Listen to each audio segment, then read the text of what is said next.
ressemble à quoi? Une boule coco qu'on achetait dans le temps. Ouais, là. c'était bon ça. Tu sais que c'est majoritairement vegan les boules coco. Ouais, parce que c'est fait quoi, avec de la gélatine? Non, c'est farine de riz. Farine de riz gluant, farine de riz, fécule de tapioca, Ouais, mais... noix de coco. Tu sais qu'ils ont... J'en ai dans le congélateur que j'avais acheté à Picard. T'as encore la boîte? Ouais, je peux te faire voir. Ouais, vas-y.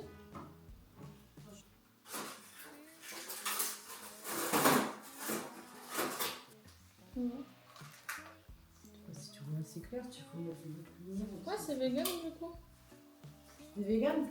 Tu veux qu'on en sorte 2? Ouais. On va les sortir, il n'y en a pas beaucoup, je crois qu'ils doivent en avoir. Oui, tu sens. C'est bon. Ben, à force, c'est bien.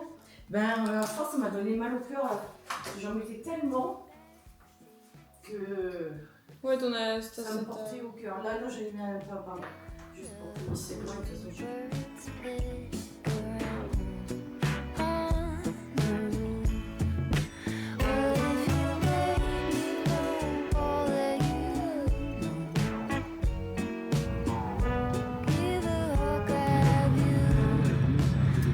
Bonjour à tous, je vous retrouve aujourd'hui, on est mercredi 8 octobre et je vous reprends pour faire un petit update sur le travail et sur mes projets en ce moment. Sur mes projets pro, ça veut dire la même chose, oui. Je suis actuellement en train de boire un petit Earl Grey avec un gros nuage de lait d'avoine. C'est un peu ma passion pour éviter de m'enquiller que des cafés le matin. Et d'ailleurs l'après-midi j'essaye de rien boire ou alors de boire une infusion. Mais rien boire c'est bien aussi. Actuellement, je travaille sur 2 projets et il y en a d'autres qui vont pas tarder à commencer. Premièrement, je travaille sur un projet packaging. Je pense que vous avez vu quelques images où j'étais en train de faire de la céramique. En fait, ce qui s'est passé, le pourquoi du comment, j'étais dans le train, etc. J'ai dû me rendre dans le sud pour aller voir un petit peu ma famille et pour des raisons personnelles. Et en fait, ce qui s'est passé, donc déjà, thanks la freelance parce que tu peux le faire quand on a besoin. Et en même temps, ça m'a mis en retard un peu dans mes projets, mais pas en retard de manière, c'est pas rattrapable, c'est juste que j'ai dû charbonner ce week-end. J'ai quand même pu travailler un peu en étant là-bas, mais j'ai beaucoup travaillé dimanche et lundi. Donc en gros, j'ai fait des tests sur céramique pour me rendre compte du comportement de la surface de la céramique via le modelage par les mains. Et en fait, je me suis rendu compte de plusieurs choses. C'est que pour ce projet, je voulais un peu explorer et pas juste faire des illustrations. Alors pour vous expliquer, je vais reprendre dans l'ordre. Ce projet packaging, c'est un projet de création. Et donc, comme je suis directrice artistique, mais je suis aussi illustratrice, j'ai l'habitude de designer en dessinant. Et pour cette fois-ci, j'ai décidé un peu d'explorer et de faire aussi du physique avec de la céramique et de venir modeler des formes comme ça et comme vous avez vu dans la vidéo avec mes petites mains notamment en fait pour 2 choses, à la fois pour les rendus textures, pour les comportements de surface, mais aussi pour me rendre compte des tailles et de prise en main puisqu'il y a un enjeu de petite taille sur ce projet. Donc voilà, c'est hyper intéressant. Et je suis sur un second projet qui est pour une marque qui existe, une marque existante où il y a un projet de rebranding et c'est un projet où j'ai trop hâte de continuer à bosser dessus. Là, je suis dessus aujourd'hui et j'ai ma première présentation pour les différents types d'univers à proposer. Donc ma présentation un petit peu recherche créative qui est demain matin. Et c'est une marque pour des produits capillaires et la marque me parle beaucoup. En plus, la marque est végane, donc je suis hyper contente. J'ai plein d'idées ou autres. En fait, la phase de recherche, c'est une phase que j'adore. Et c'est une phase, je pense, comme beaucoup de créatifs ou de créatives. C'est, en fait, j'aime prendre mon temps. Et en même temps, soit ça tombe au bon moment où t'as un petit peu plus de temps, soit en fait t'es déjà pris dans 2-3 projets et en fait tu galères un petit peu parce que t'aimerais tester plus de choses ou prendre plus de temps pour faire certaines choses et en fait tu peux pas. Donc là je suis un peu dans cette situation où j'ai du temps mais j'en ai pas autant que je voudrais. Et d'ailleurs ce qui est assez rigolo, j'en parlais avec une de mes copines, Alizée, c'est que Bloméa Studio, vous l'avez déjà eu plusieurs fois, c'est que en fait on budgétise un certain prix pour le projet. Et en fait, les clients, la plupart du temps, trouvent ça cher ou autre. Et en fait, ce qui se passe, c'est qu'on dépasse toujours ce temps de travail. Et ça, du coup, c'est, je sais pas, peut-être qu'on n'est pas assez forte je sais pas, pour se faire payer plus cher ou alors pour pas travailler assez vite. Mais en fait, je pense sincèrement qu'un travail de création par un designer, par un graphiste, par un directeur artistique ou une directrice artistique, c'est un travail qui a une vision et une certaine expertise. Donc, c'est un peu dommage de pas prendre le temps de vraiment se poser et de créer en même temps. Si on fait payer le client ou la cliente trop cher, c'est un peu compliqué. Donc là, je suis sur ces 2 projets et dans quelques jours, en vrai j'ai le temps, c'est dans plus de 2 semaines, presque un mois, j'ai retravaillé pour une agence avec laquelle j'ai travaillé. Et cette fois-ci, pas pour une marque française, mais pour une marque japonaise, mondialement connue, plutôt luxe. Et j'ai trop hâte, juste pourquoi je dis pas le nom.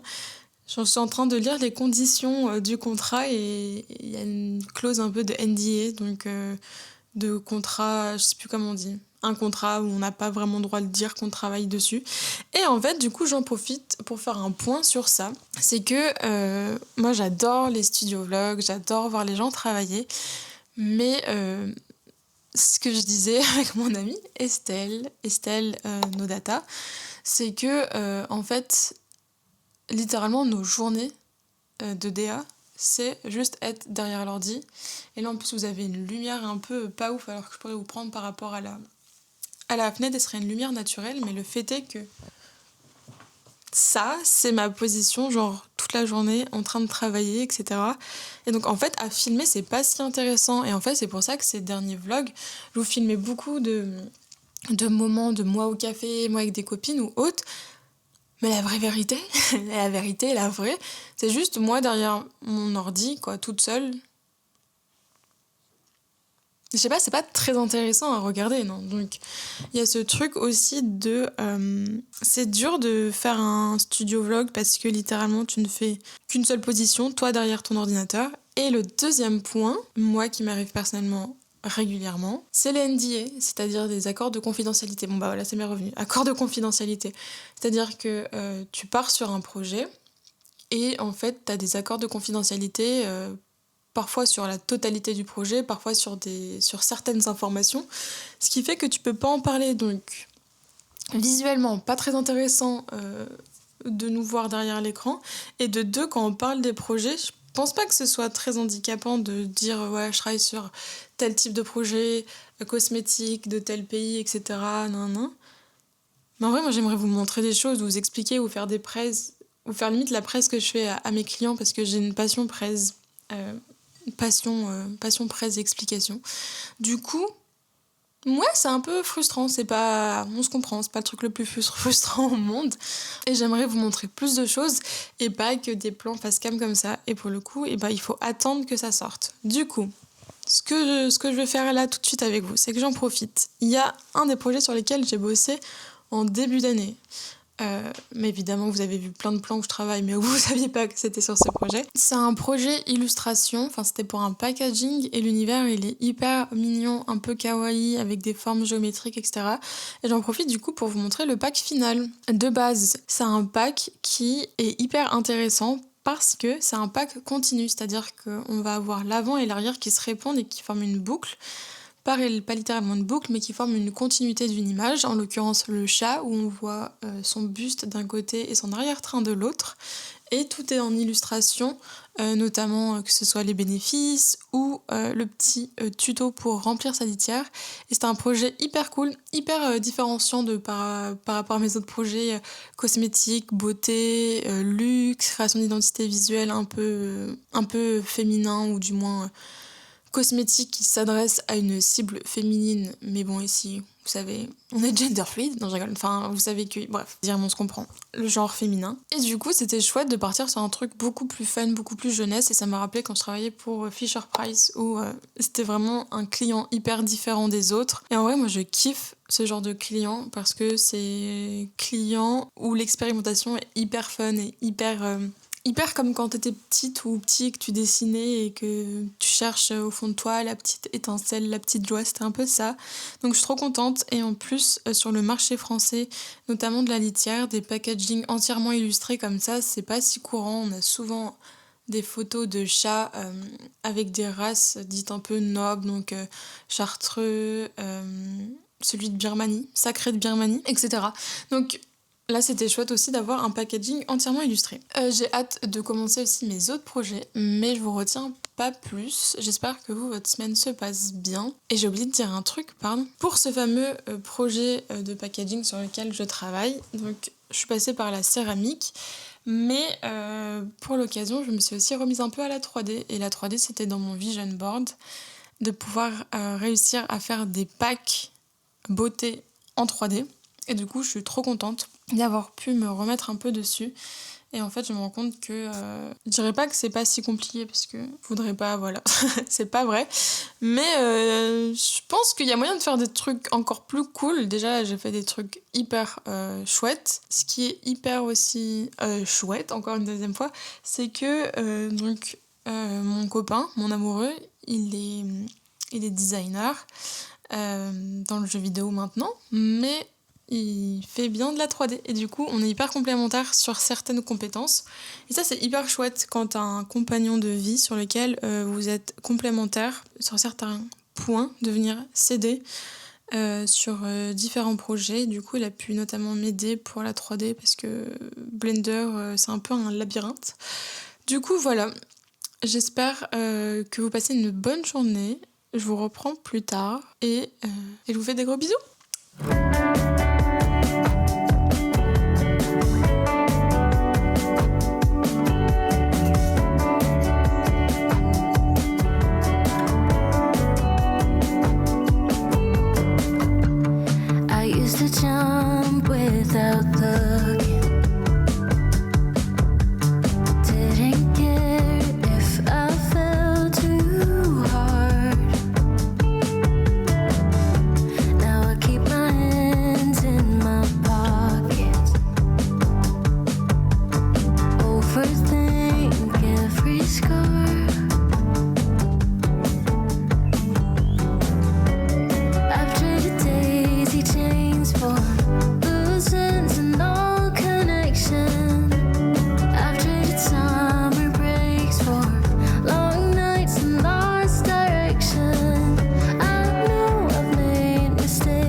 Bonjour à tous, je vous retrouve aujourd'hui. On est mardi 21 octobre. Et oui, il y a eu un petit saut temporel. Je vous reprends pour un petit update sur le travail parce que j'ai littéralement eu un tunnel de travail, 2 semaines. Et j'ai l'impression de m'être fait rouler dessus par la vie, par un bus, par je ne sais pas. Mais en tout cas, je suis rincée. Je suis fatiguée. Je suis rincée. Mais toujours là. Ce qui s'est passé, c'est que c'est pas en septembre, mais en octobre que j'ai eu plein de clients d'un coup. Et du coup, je suis trop contente. J'ai signé plein de nouveaux contrats. Il y avait des projets qui étaient en cours, que j'ai commencé en septembre, qui continuent en octobre. Je suis trop contente. Et aussi des projets qui n'étaient pas prévus, que j'ai un peu accepté last minute et en fait qui m'ont mis en retard sur mes autres projets. Et ça, c'est vraiment un truc avec lequel j'ai du mal, puisque je fais en sorte, lorsque je prends un nouveau client ou autre, d'être vraiment hyper juste en termes de deadline, juste dans le sens où j'arrive à dire à mes clients quelle deadline je vais avoir, combien de temps j'ai besoin pour faire les fichiers. Et du coup, le fait de prendre des choses en plus, et ça crée une espèce de compression, puisque normalement je suis nickel en termes de timing, et là je me retrouve à pas avoir assez de temps sur des choses où j'aurais aimé avoir du temps et où j'avais prévu d'avoir du temps. Et du coup, ce qui fait que j'ai travaillé quasiment tous les soirs de la semaine dernière et quasiment tous les soirs de la semaine d'avant.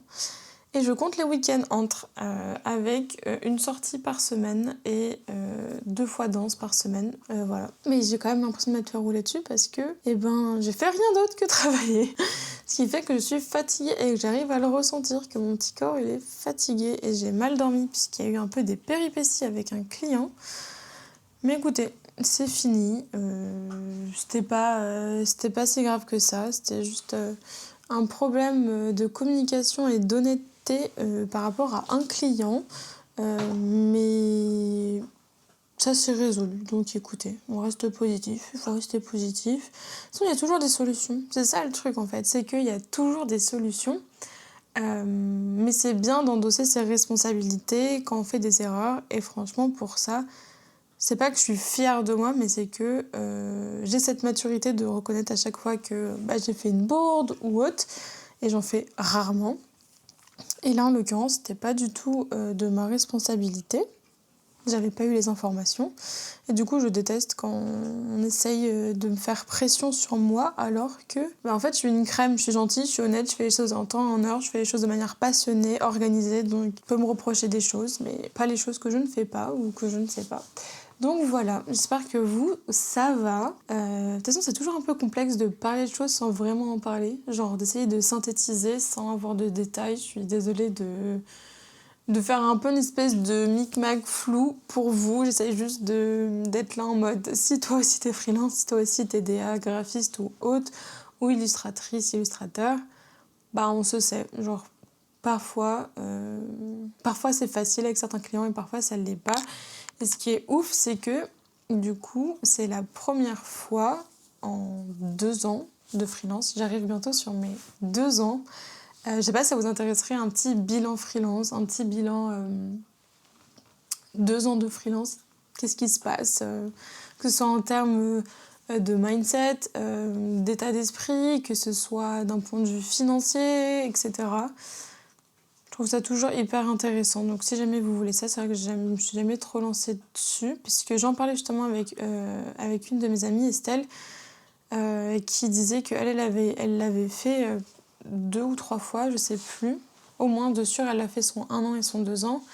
Et qu'en fait, elle avait eu peur que ce soit culpabilisant pour d'autres personnes quand elle avait vu que d'autres personnes, justement, faisaient le bilan, mais genre, c'était des bilans où genre, t'avais des résultats de malade. Et j'avoue, je veux pas du tout avoir cet effet culpabilisant sur les gens, sachant qu'en plus, il n'y a rien à culpabiliser. Hein. Pour être honnête, je fais des mois à 0 et je fais des mois à plusieurs milliers. Donc, je sais pas, du coup, ça fait pas culpabiliser de dire ça.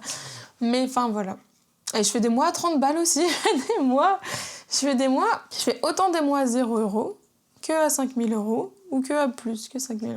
Vous savez, la freelance, c'est dur, les montagnes russes, etc., émotionnelles.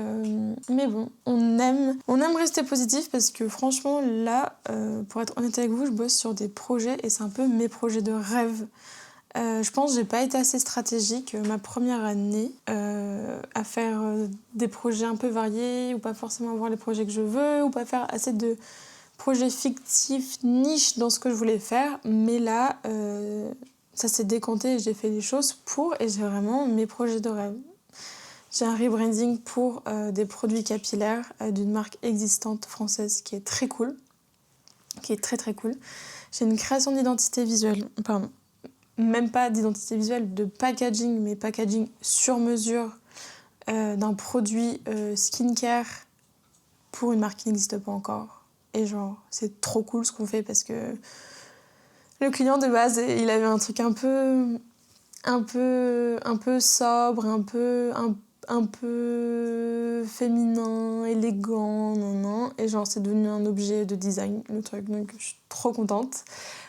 Beaucoup plus bold et audacieux. Je suis trop contente. D'ailleurs, si jamais des gens regardent, j'espère qu'il y a 2-3 personnes qui regardent cette vidéo quand même, genre les panels, les sondages que vous faites auprès de votre entourage ou de potentiels clients, ça vaut de l'or. Et en fait, j'ai pas énormément de clientes qui le font quand je le dis. Et en vrai, c'est de l'or. Et ce client-là, il est hyper dans le test, à montrer des choses, à tester des choses de son côté avec les outils qu'il a, notamment de l'IA, etc.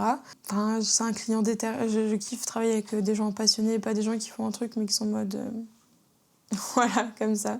Mais après, c'est un mindset, c'est genre avec qui tu fites, quel type de profil, etc. Mais genre, si moi je suis à 100% ou à 1000% et qu'à côté t'es à 30%, c'est un peu, un peu pas ouf la dynamique. Et je suis sur d'autres projets qui vont arriver et je les ai pas encore commencés. J'ai travaillé notamment pour une autre marque pour laquelle je devais travailler l'année dernière et je travaillais finalement maintenant. Et bref, il s'est passé que je vais faire un projet. Et puis finalement j'en ai fait 2, et finalement j'en ai fait 3, et c'est ça qui a compressé un peu mon temps, c'est que c'était pas prévu. Et là, de sûr, j'ai signé un autre contrat pour une création d'identité visuelle pour du soin français. Trop cool, très spécifique, mais je vous dirai plus tard parce qu'on en est vraiment aux prémices. Et d'autres petits trucs qui se goupillent, et notamment un projet d'illustration pour de la skincare qui a l'air incroyable. Enfin, le projet a l'air incroyable, les produits ont l'air incroyables, mais le projet, la vision de la marque est trop trop bien. Et en plus de ça, des petits trucs sur les côtés que je prends, j'accepte, etc. Mais ouais, ça fait beaucoup, ouais. Et du coup, je suis tombée malade la semaine dernière, notamment à cause de cette chose dont je vous ai dit, le fait d'avoir trop de travail, d'avoir cette balance de t'as des projets, du coup t'acceptes parce que tu sais que potentiellement tu vas avoir des mois beaucoup plus skinny bitch, où il va y avoir moins de projets, moins de rentrée d'argent, etc. Donc t'encaisses, t'éponges, etc.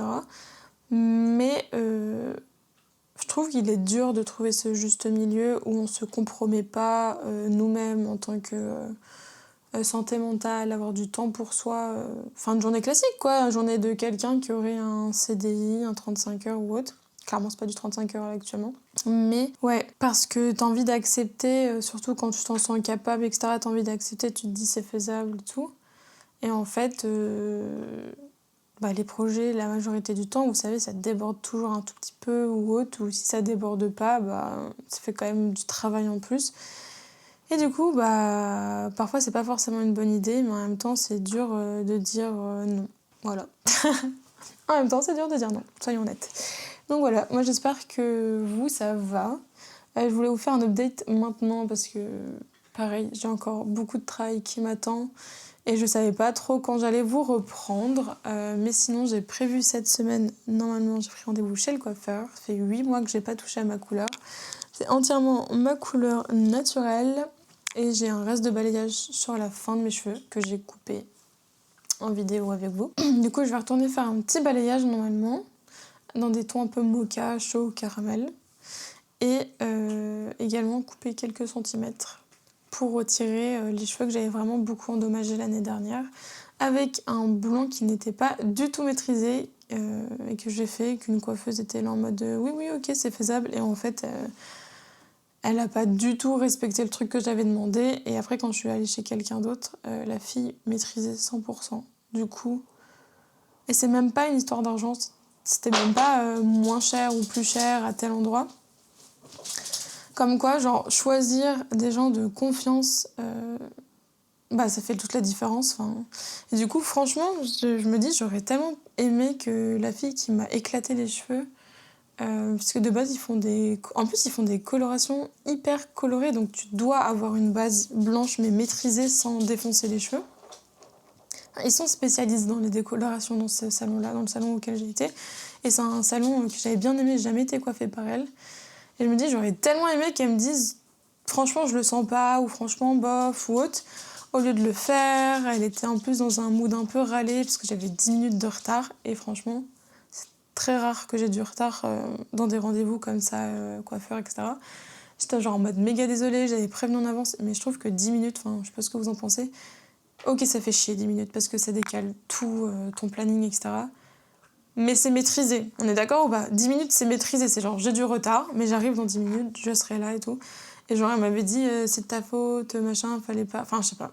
C'est de ma faute, je suis désolée. J'ai 10 minutes de retard, j'assume, mais genre après, elle était débordée pour tout le reste et ça a mis plus de temps que prévu, donc je sais pas. Bon, ça n'a rien à voir, ce que j'ai dit, juste elle maîtrisait pas la décoloration. Alors que l'autre personne chez qui je vais là, maman, elle fait des choses, mais c'est tellement beau! C'est tellement beau et bien maîtrisé. Bref. Je vous laisse, tout ça pour vous dire. Je Je vous filmerai des petites images en fin de semaine, jeudi. Et d'ici là, portez-vous bien, prenez bien soin de vous. N'oubliez pas parfois que c'est bien de ralentir. Et il faudra que je le fasse également, bientôt. Mais vous savez ce que je m'apprête à faire là ? C'est vraiment, je me sens très fatiguée.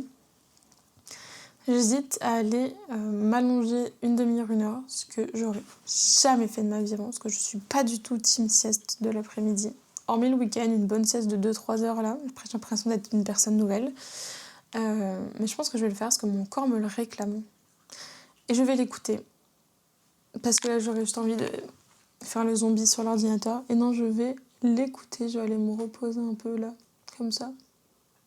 Et je m'en remettrai au travail juste après. Et ouais, j'essaye d'adapter mon... Comment on dit ? D'améliorer mon lifestyle, mon équilibre entre vie professionnelle, vie personnelle, temps pour moi. Et aussi, ce que je voulais dire, c'est... on apprend au fur et à mesure. On apprend au fur et à mesure, que ce soit avec les clients, que ce soit ce qui nous convient personnellement pour prendre soin de soi. Donc voilà. N'hésitez pas à me dire, vous, c'est quoi qui vous fait du bien ? Est-ce que vous avez instauré des nouvelles choses en mode des micro-siestes ? Est-ce que c'est le sport ? Moi, je vous avoue que d'avoir la danse 2 fois par semaine, c'est incroyable. Enfin, j'aime trop. J'aime trop parce que, en fait, je danse à telle heure et je le raterai pour rien au monde. Genre, même s'il y a un problème, etc., je suis tellement disponible tout le reste du temps que pour rien au monde, je rate mes cours de danse. Et du coup, est-ce que vous, c'est ça ? Est-ce que c'est le sport ? Est-ce que c'est des moments, aller boire des cafés ou autre ? Moi, j'essaye de toujours me tenir à une sortie par semaine. Je sais pas si vous vous rappelez, j'en ai parlé il y a tellement longtemps. Ouais, c'est un peu un tips bien-être que j'applique chaque semaine. C'est un café ou une sortie avec quelqu'un qui n'est pas mon partenaire, qui n'est pas mon amoureux. Même si je fais des sorties aussi avec lui, mais du coup, quelqu'un d'autre. Et du coup, voilà. Ma petite sortie de cette semaine, c'est jeudi, petit coiffeur et normalement petit dîner le soir avec une copine. Et du coup, voilà. Après le reste, on charbonne. On fait des kissous. Bonjour à tous. Aujourd'hui, on est jeudi 23 octobre et je vous reprends juste avant d'aller chez le coiffeur. Ce matin, j'avais une présentation par rapport à mon projet avec ma cliente pour les produits capillaires. Et je voulais un petit peu figer dans le temps. On a Doudous qui veut sortir, mais c'est le carnage dehors. Et pourtant, je vais devoir affoncer ce temps parce que je vais sortir d'ici un peu moins d'une heure. Je voulais du coup immortaliser ma coupe. Le projet capillaire, là, c'est quoi ? C'est un petit carré frais, un peu court. Et c'est aussi un balayage couleur chocolat avec des petites mèches mocha un peu chaudes, trop belles. D'ailleurs, j'ai fait... 2 petites planches de moodboard avec des références pour Inga pour qu'elle puisse voir. C'est ouf parce que le moodboard ne s'arrête jamais. Mais je me dis, c'est mieux que... La plupart du temps, je fais des dossiers Pinterest et je lui montre en arrivant un peu ce que je veux. On fait une sorte de petite mise au point au début, pour savoir ce que je veux, etc. Et en fait, je me suis rendu compte que c'est limite un peu plus confusant d'ouvrir le dossier, de slider, de dire oh, ça j'aime bien, après elle est en mode ça ressemble pas à l'autre et tout. Et c'est un peu plus compliqué alors que là, il y a une planche au format mobile, comme ça on peut bien voir. Et du coup, une planche couleur avec le balayage et une planche coupe que je vous mets à l'écran. Et voilà, et je me suis dit que ça pouvait être trop sympa les deux ensemble.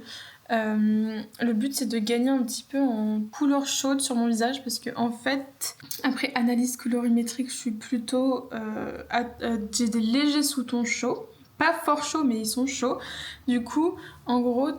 Je suis soft automne, voilà, vous voulez tout savoir, je suis un automne doux. Je sais pas ce que vous êtes, vous, mais du coup, typiquement, ça va être les marronnés, le marron, les couleurs un peu chaudes qui vont m'aller, champagne, marron, terracotta, tout ça. Ce qui m'empêchera pas de porter de l'argent, parce que du coup, c'est l'or qui me va mieux. Mais moi j'adore mettre les deux ensemble. Et du coup, là, il y a 8 mois, j'avais fait justement un peu un balayage couleur chaud, chocolat, un petit peu châtain plus clair. Et du coup, là, je me dis, j'aimerais bien avoir ce côté très, très marron chocolat que j'aime trop. Donc j'ai trop hâte. Et après je vais aller travailler un peu dans un café suivant l'heure à laquelle je sors. Et ce soir je vois mon amie Estelle. Je suis trop contente. Donc voilà. J'espère que vous ça va. Dites-moi si vous êtes aussi un peu... Moi je ne suis pas de base à fond dans l'analyse colorimétrique. Je suis plutôt en mode j'aime une couleur, je mets la couleur et je m'en fiche. Mais là c'est vrai que je me suis dit c'est cool aussi de savoir les couleurs qui nous mettent un peu mieux en avant. Sachant qu'il y a des couleurs, je sais que typiquement c'est pas trop mes couleurs, mais je m'empêcherai jamais de les porter, notamment en make-up ou autre. Apparemment tout ce qui est ton froid me va pas, mais évidemment qu'il y a des nuances de bleu trop belles qui sont dans des teintes froides, donc je continuerai de les mettre. Mais c'est vrai que dès que j'ai des couleurs un peu chaudes, je le vois, ça fit mieux avec ma peau. Là c'est le vert matcha de chez Catrice, qui est un de mes vernis préférés. Voilà. Du coup, dites-moi, vous êtes quoi? Est-ce que vous êtes... quelle saison vous êtes déjà? Et est-ce que vous êtes chaud ou pas? Sachant que moi, du coup, je suis contraste moyen. Je sais pas aussi si vous vous êtes renseigné sur les contrastes, je trouve ça trop intéressant. Il y a fort contraste, contraste moyen et le contraste faible. Du coup, je me suis toujours dit, je pense que je suis contraste fort, parce que brunette... yeux marrons, etc. Pas du tout, je suis contraste moyen. Je suis une Emma Watson. Aïe aïe aïe. Du coup, vous êtes qui? Enfin, je suis pas une Emma Watson, on se comprend, mais en tout cas, Emma Watson, elle fait partie des contrastes moyens. Avec des cheveux beaucoup plus chauds que les miens ou autres, mais en tout cas, en termes de features, donc les yeux, la couleur de la peau, etc. Je suis dans ces contrastes. Yes, I. Et vous êtes qui? Moi je trouve que en fait tous les contrastes sont cool, mais les forts contrastes je trouve c'est trop beau parce que tu peux faire des choses très marquées et c'est très très beau. Et en même temps les low contrastes, les blondes avec les yeux clairs, etc. Mon dieu c'est beau, en fait tout est beau, tout est beau. Mais bon bref, vous êtes quoi? Dites-moi en commentaire, ça m'intéresse. Est-ce que Believ ou pas en la colorimétrie? Parce que c'est scientifique, enfin c'est scientifique dans le sens où il y a des couleurs qui vont mieux ensemble que d'autres. D'ailleurs, en design, c'est le cas. Il y a des duos de couleurs qui vont ensemble. Enfin, l'harmonie des couleurs, c'est pas juste au feeling, c'est aussi des connaissances et une maîtrise. Mais du coup, c'est drôle aussi dans la vraie vie, en dehors de nos écrans, d'appliquer ces conseils-là. Voilà. Et ben, je vous fais des petits kissous et je vous rencontre plus tard. I wrote a note for Sunday, symptoms like how I